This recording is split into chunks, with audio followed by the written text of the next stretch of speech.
अस्सलामुअलैकुम वरहमतुल्लाहि वबरकातुहू। अस्सलातु वस्सलामु अलैका या रसूलल्लाह सल्लल्लाहु ताला अलैहि वसल्लम। बिस्मिल्लाहिर्रहमानिर्रहीम।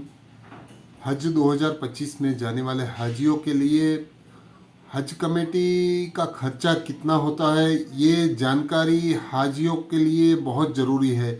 और काफ़ी हाजियों के सवाल भी ये है कि हज में टोटल खर्चा हमारा कितना आएगा। तो आज हम इस वीडियो में पूरी बात करने वाले हैं टोटल हज का खर्चा कितना आएगा एक हाजी का। और वेटिंग लिस्ट के लिए बहुत लोगों का इंतज़ार बहुत ही लंबा हो चुका है। काफ़ी हाजी मैसेज करते हैं कि अभी तक वेटिंग लिस्ट आई नहीं है, तो कब तक आएगी। इस बारे में हम आज बात करेंगे इंशाल्लाह। तो आइए शुरू करते हैं आज का वीडियो। और वीडियो शुरू करने से पहले अगर आप मेरे चैनल पर नए हैं तो प्लीज़ मेरा चैनल सब्सक्राइब कीजिए, लाइक कीजिए, शेयर कीजिए। तो चलिए शुरू करते हैं आज का वीडियो। दोस्तों, हज 2025 में जाने वाले हाजियों के लिए सबसे बड़ा सवाल खर्चे का है कि टोटल हज में खर्चा कितना आएगा। तो हम खर्चे की बात करें तो खर्चे के अंदर में सबसे बड़ा खर्चा है जो वो है हज कमेटी का अमाउंट जो हमें भरना है, वो सबसे बड़ा खर्चा है। और उसके अंदर में आपको कहाँ पे पैसा बचाना है उसके बारे में मैं वीडियो आगे बना चुका हूँ, तो आप उसमें भी जाकर देख सकते हैं। और आज मैं एक छोटी सी बात आपको और भी बता देता हूँ इसी वीडियो में, जिससे आपको पता चलेगा कि खर्चे के अंदर में आप पैसा कैसे बचा सकते हैं। तो हज कमेटी के जो एम्बेरिकेशन पॉइंट है, जो बड़े बड़े सिटी है जैसे कि मुंबई है, अहमदाबाद है, दिल्ली है, बेंगलुरु है, चेन्नई है, हैदराबाद है, ऐसे बड़े बड़े जो एम्बेरिकेशन पॉइंट है जो जहाँ से फ़्लाइट जाती है, वहाँ से जाने में आपको थोड़ा खर्चा बच सकता है। और आपको वो हज कमेटी हक भी देती है वो सिलेक्ट करने का कि आप सिलेक्ट कर सकते हैं कौन सा एम्बेरिकेशन आपको चाहिए।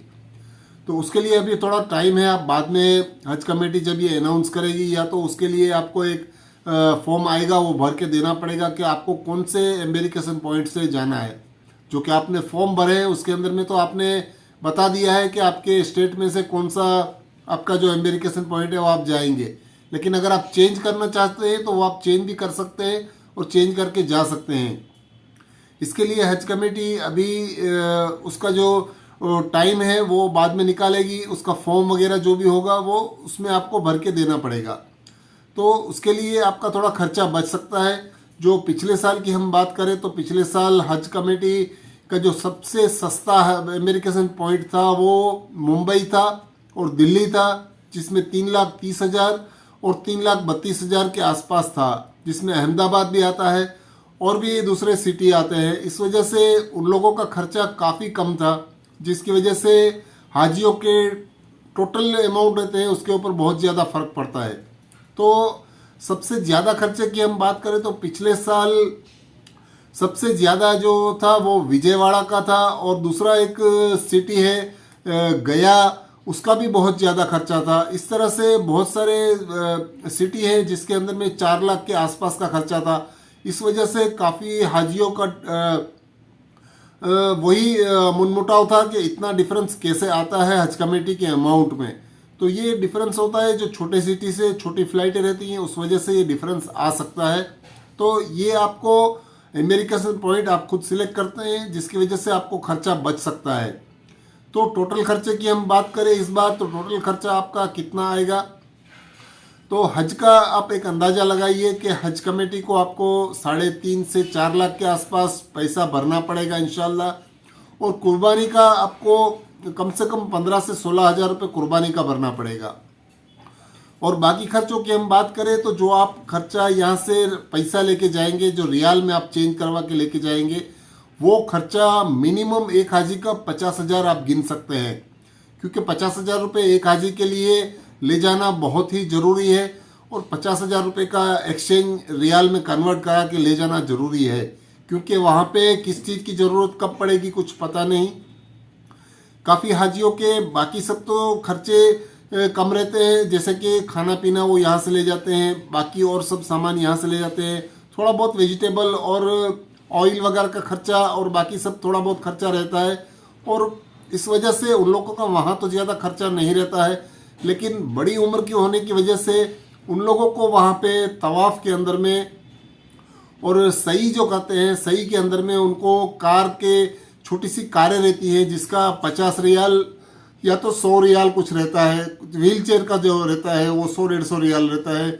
उसके ऊपर वो जो सही करते हैं उसमें उनका ज़्यादा पैसा लग जाता है। यानी जितने उम्रें करते हैं वो लोग, उन लोगों को, हाजियों को, उसमें उनका पैसा ज़्यादा लग जाता है। इस वजह से उनका खर्चा बढ़ जाता है, क्योंकि एक एक हाजी अगर 2-3 उम्रें भी तो करेगा इंशाल्लाह, यानी जितने भी उम्रें करेंगे। और अगर आप व्हील चेयर में, या तो एक छोटी सी कार रहती है जिसके अंदर में आपको सही करवाते हैं, उनका मिनिमम 50 रियाल से लेके 100-150 रियाल खर्चा आता है। तो आप 3-4 उम्रें करेंगे तो आपको कम से कम 400 रियाल खर्चा हो जाएगा। यानी 400 रियाल, यानी आप मान सकते हैं कि कम से कम इंडिया के हिसाब से 23 रुपये का रियाल है। तो 23 रुपये के रियाल से आप 400 रियाल का आप गिनती कर सकते हैं कितना खर्चा आपका बढ़ सकता है। इस वजह से आपका खर्चा थोड़ा और बढ़ सकता है। और दूसरी वजह यह है कि आपको शैतान को कंकरियाँ मारने जाना पड़ता है। शैतान को कंकरियाँ मारने के लिए भी कई हाजी व्हील चेयर करवाते हैं, क्योंकि व्हील चेयर करवाने से वहाँ पे खर्चा बहुत बढ़ जाता है।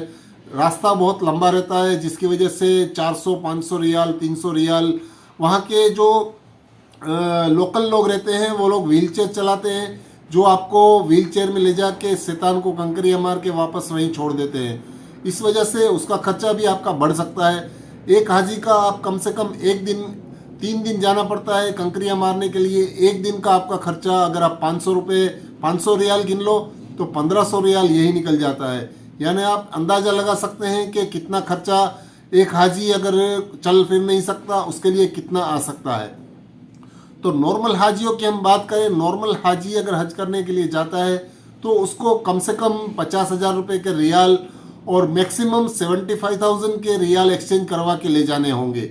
यानी 4 लाख रुपए आप अगर फ़्लाइट के भी और हज कमेटी की जो खर्चा है वो गिन ले, 15,000 वो गिन ले, और बाकी का सब खर्चा मिला के आप 75,000 गिन लें, तो टोटल खर्चा आपका हज के लिए मेरे हिसाब से 5 लाख रुपया बहुत ही ज़रूरी है एक हाजी का।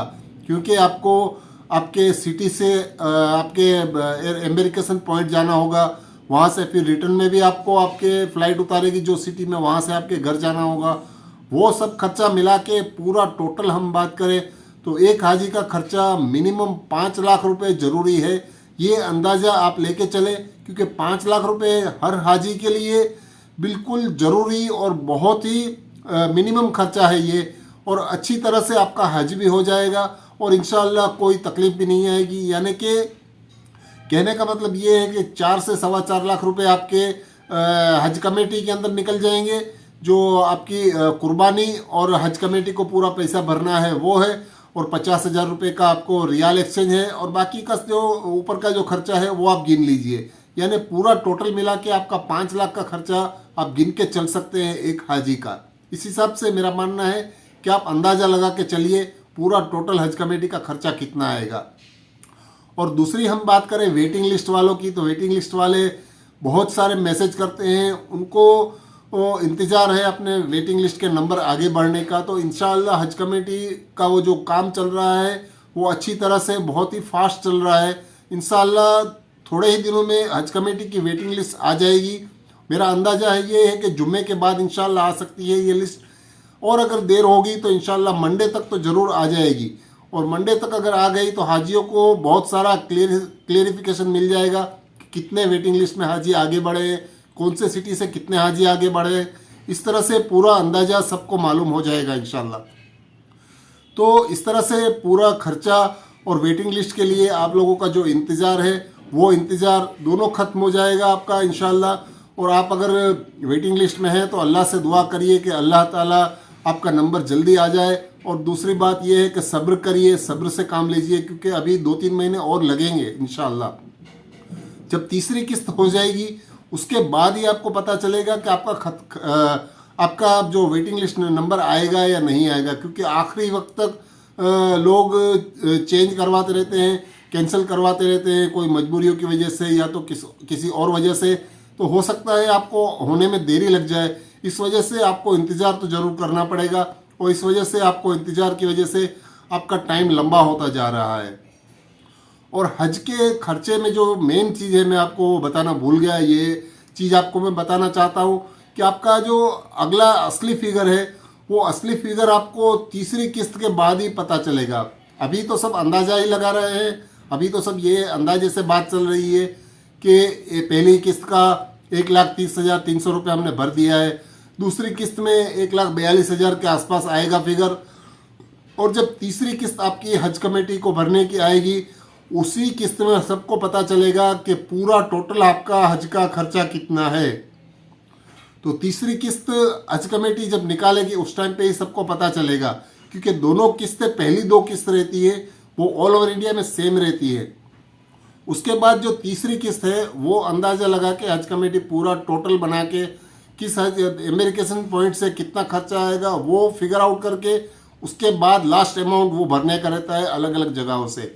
तो आप समझ गए होंगे मेरा कहने का मतलब है कि पूरा खर्चा मिला के लास्ट किस्त में आपको पता चलेगा कितना आएगा। तो आप तैयारी रखिए अपने 5 लाख रुपए की कम से कम, और इस तरह से आपका खर्चा पूरा आगे इस तरह से ही चलेगा इंशाअल्लाह। आप समझ गए हो मेरी बात। मेरा वीडियो अच्छा लगे तो प्लीज़ मेरे चैनल को सब्सक्राइब कीजिए, लाइक कीजिए, शेयर कीजिए। अल्लाह हाफिज़।